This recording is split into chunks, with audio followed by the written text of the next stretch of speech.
Fue una de las guerras más sangrientas que se ha vivido en el continente americano. Y no fue de un país contra otro. Todo se vivió dentro de uno. Tal vez ya sepas de quién estoy hablando. Y si no, ya te doy un adelanto. Es El Salvador, país que si bien hoy en día es considerado de los más seguros, no siempre fue así. Ya que en su historia la guerra entre policías y pandillas fue una de las épocas más oscuras que la gente de ese país pudo vivir. Antes de empezar, deja tu registro con el botón de like y suscríbete. Nuestras historias seguramente te atraparán. Ahora activa la campanita para que demos comienzo. Cuando la pandilla criminal MS-13 mandaba en la colonia de las Margaritas, uno de sus bastiones en El Salvador, había que seguir unas reglas para poder sobrevivir. No podías vestir el número 8 porque estaba asociado con la pandilla rival Mara Barrio 18. No podías usar la marca de zapatillas deportivas que usaban los pandilleros, y bajo ninguna circunstancia podías llamar a la policía. La gente no podía quejarse con la policía por lo que decían los bichos, afirmó Sandra Elizabeth Inglés, residente del lugar, refiriéndose a los miembros de la pandilla. Hasta cierto punto llegó a ser la autoridad en este sistema. El Salvador, el país más pequeño de América Central, solía ser conocido como la capital de los asesinatos del hemisferio, y tenía una de las tasas de homicidios más altas del mundo, exceptuando zonas de guerra. Pero en el año transcurrido desde que el gobierno declaró un estado de emergencia para mitigar la violencia de las pandillas a través del despliegue de las fuerzas militares en las calles, la nación ha experimentado una transformación notable. Hoy los niños juegan fútbol hasta altas horas de la noche en campos de que solían ser territorio de pandillas. Inglés recolecta tierra para sus plantas cerca de un edificio abandonado que, según los residentes, se utilizaba para los asesinatos de las pandillas. La cantidad de homicidios se desplomó. Los pagos por extorsión impuestos por las pandillas a los negocios y los vecinos, que solían ser una economía en sí misma, también se redujeron, afirmaron los analistas. Sin embargo, esto no fue siempre así, ya que en la guerra contra las pandillas El Salvador vivió momentos realmente oscuros e incluso poco creíbles, que de no quedar grabados en la historia sería difícil de creer. Entre los que más marcaron la historia, hemos decidido recopilar los siguientes. Número 1. La masacre de El Mozote. En diciembre de 1981, en medio de la guerra civil en El Salvador, tuvo lugar una de las masacres más horrendas en la historia contemporánea de América Latina, la masacre de El Mozote. Este pequeño poblado en el noroeste del país fue testigo de uno de los actos más atroces perpetrados por el ejército salvadoreño contra la población civil. La masacre ocurrió en el contexto de un conflicto armado entre el gobierno y grupos guerrilleros, donde se acusaba a El Mozote de albergar a simpatizantes y miembros de la guerrilla. La operación militar, conocida como Operación Rescate, fue parte de una estrategia contrainsurgente del gobierno para erradicar la presencia guerrillera en la zona. Sin embargo, lo que ocurrió fue una atrocidad inimaginable. Soldados del batallón Atlacalt, una unidad de élite entrenada por los Estados Unidos, entraron en El Mozote y comenzaron a reunir a los habitantes en la plaza central del pueblo. Allí separaron a hombres, mujeres y niños, y los llevaron a distintas casas y edificios donde fueron brutalmente asesinados. La crueldad y la violencia de la masacre fueron indescriptibles. Testimonios de sobrevivientes relatan cómo los soldados disparaban indiscriminadamente, apuñalaban y violaban a las mujeres antes de matarlas. Se estima que más de 800 personas perdieron la vida en El Mozote y sus alrededores, la mayoría de mujeres, niños y ancianos. Los cuerpos fueron enterrados en fosas comunes, muchas de las cuales fueron descubiertas años después, evidenciando la magnitud de la tragedia. Lo que hace que la masacre de El Mozote sea aún más impactante es la negación inicial por parte del gobierno salvadoreño y la desacreditación de los informes que denunciaban el suceso. Durante años las autoridades negaron que la masacre hubiera ocurrido o intentaron minimizar su alcance, lo que generó indignación y condena a nivel nacional e internacional. Fue solo años después, con la firma de los acuerdos de paz en 1992 y la apertura de investigaciones independientes, que se confirmó la veracidad de los hechos. Número 2. La ofensiva final. En 1989, El Salvador se encontraba inmerso en una guerra civil que había devastado al país durante casi una década. El conflicto que enfrentaba al gobierno salvadoreño contra el Frente Farabundo Martí para la Liberación Nacional FMLN, una coalición de guerrillas de izquierda, había dejado miles de muertos y una profunda división en la sociedad salvadoreña.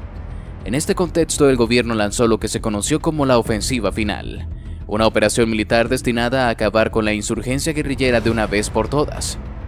La ofensiva final fue una campaña militar a gran escala que buscaba erradicar los focos guerrilleros del FMLN en todo el país. La estrategia del gobierno consistía en utilizar todas las fuerzas militares a su disposición para atacar simultáneamente múltiples objetivos guerrilleros en distintas partes del territorio salvadoreño. La ofensiva se llevó a cabo entre noviembre y diciembre de 1989 y fue uno de los momentos más críticos y violentos de la guerra civil en El Salvador. Durante la ofensiva final, las Fuerzas Armadas llevaron a cabo ataques aéreos, bombardeos terrestres y operaciones terrestres para desmantelar las bases guerrilleras y eliminar a sus líderes. Los enfrentamientos fueron intensos y sangrientos, con numerosas bajas en ambos bandos y graves daños a la infraestructura del país. Las ciudades y pueblos que se encontraban en áreas de conflicto se convirtieron en campos de batalla, con civiles atrapados en medio de la violencia. Uno de los episodios más trágicos de la ofensiva final fue la masacre de la Universidad Centroamericana UCA, en San Salvador. El 16 de noviembre de 1989, un escuadrón de la muerte conformado por fuerzas militares irrumpió en la universidad y asesinó a 6 sacerdotes jesuitas, junto con 2 empleadas domésticas. Este acto atroz conmocionó a la comunidad internacional y puso en evidencia la brutalidad de la guerra civil en El Salvador. Número 3. La tregua entre pandillas. En medio de la violencia desenfrenada que azotaba El Salvador, surgió un hecho inesperado en 2012. Las 2 pandillas más grandes y violentas del país, la MS-13 y Barrio 18, anunciaron una tregua histórica. Esta tregua, que buscaba reducir los altos índices de homicidios que afectaban al país, fue mediada por la Iglesia Católica y contó con el apoyo de diversos sectores de la sociedad salvadoreña. La tregua entre pandillas fue un acontecimiento sin precedentes en la historia de El Salvador. Durante varios meses, los líderes de la MS-13 y Barrio 18 acordaron detener temporalmente los enfrentamientos entre sus miembros y reducir los homicidios. Como resultado, los índices de violencia disminuyeron de manera significativa, lo que generó un alivio palpable en la población salvadoreña, que había vivido durante años bajo el miedo constante de la violencia pandilleril. Sin embargo, la tregua entre pandillas también fue objeto de controversia y críticas. Se cuestionaba si realmente estaba contribuyendo a reducir la violencia o si simplemente estaba beneficiando a las pandillas al permitirles consolidar su control territorial y fortalecerse. Además, se rumoreaba que la tregua había sido negociada con el gobierno a cambio de beneficios para los líderes pandilleros, lo que generaba dudas sobre la transparencia y legitimidad del acuerdo. La tregua entre pandillas llegó a su fin en 2014, cuando el gobierno salvadoreño decidió poner fin al acuerdo y retomar una postura más confrontativa contra las pandillas. La violencia volvió a aumentar rápidamente y los índices de homicidios alcanzaron niveles alarmantes una vez más. La tregua, que alguna vez fue vista como un rayo de esperanza en medio de la oscuridad, se convirtió en un ejemplo de los desafíos y la complejidad de abordar el problema de las pandillas en El Salvador.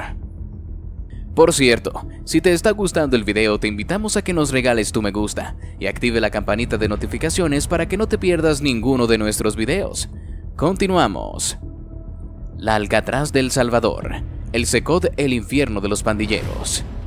El Centro de Cumplimiento de Penas El Espino, CECOP, conocido popularmente como la megacárcel de Bukele, es una instalación penitenciaria ubicada en el departamento de San Miguel, El Salvador. Este centro fue inaugurado en 2020, como parte de las políticas de seguridad implementadas por el gobierno de Nayib Bukele para abordar el problema de las pandillas y la delincuencia en el país. La construcción y puesta en funcionamiento del CECOP representaron un cambio significativo en la política penitenciaria salvadoreña y ha sido considerada por muchos como un punto de inflexión en la lucha contra la criminalidad en El Salvador. El CECOP fue diseñado para albergar a los líderes y miembros más peligrosos de las pandillas como la MS-13 y Barrio 18, que han sido responsables de gran parte de la violencia y el crimen en el país. La idea detrás de esta megacárcel era aislar a los líderes pandilleros y evitar que continuaran operando y dando órdenes desde el interior de las cárceles, como había sido el caso en el pasado. Desde su apertura, el CECOP ha sido objeto de controversia y debate. Por un lado, ha sido elogiado por su enfoque innovador para abordar el problema de las pandillas y su capacidad para mantener a los líderes criminales bajo control. Por otro lado, ha sido criticado por las condiciones de reclusión en las que se encuentran los presos y por las preocupaciones sobre los derechos humanos y el debido proceso. En términos de impacto en la seguridad, algunos informes sugieren que la apertura del CECOP ha contribuido a una disminución en los índices de homicidios en El Salvador. Sin embargo, otros señalan que la reducción de la violencia puede estar relacionada con otros factores, como la tregua entre pandillas que se implementó anteriormente. En cualquier caso, el SECOP ha representado un cambio significativo en la política de seguridad de El Salvador y ha generado un debate importante sobre la eficacia y la ética de este tipo de medidas en la lucha contra la delincuencia organizada. Esto con base que la frase "el infierno de los pandilleros" se la ha ganado con bastante fuerza al saberse que ahí dentro el tipo de trato que se le da a los prisioneros no es para nada suave, llegando incluso a comentarse cómo puede resultar inhumano. Pero lo que no se piensa a nivel internacional es sobre las horribles cosas que hicieron los que yacen allí. Ya que si bien todos son humanos y deberían tener un trato normal por decirlo de alguna manera, es un poco hipócrita pedir clemencia hacia sujetos que mataban a diestra y siniestra, sin tener ningún tipo de piedad. Además de provocar una sociedad distópica en donde la pobreza crecía cada vez más dado que se creían la ley, cobrando una tarifa mensual e incluso semanal para no destruir los negocios de las personas. Y de no pagarla no la pensaban para destruirlo todo. De ahí la pregunta, ¿realmente está mal Bukele? ¿Está siendo muy severo? Yo opino que no, ya que si se trata de hablar de humanidad, considero que los pandilleros de El Salvador están muy cerca de no ser ni considerados personas, ya que de serlo hubieran tenido un poco de empatía, sobre todo lo que hicieron por tanto tiempo. Y así llegamos al final de este video. Si te gustó, te invito a que nos des tu me gusta para seguir haciendo más videos como este.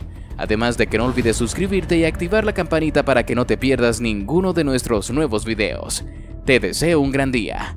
Hasta la próxima.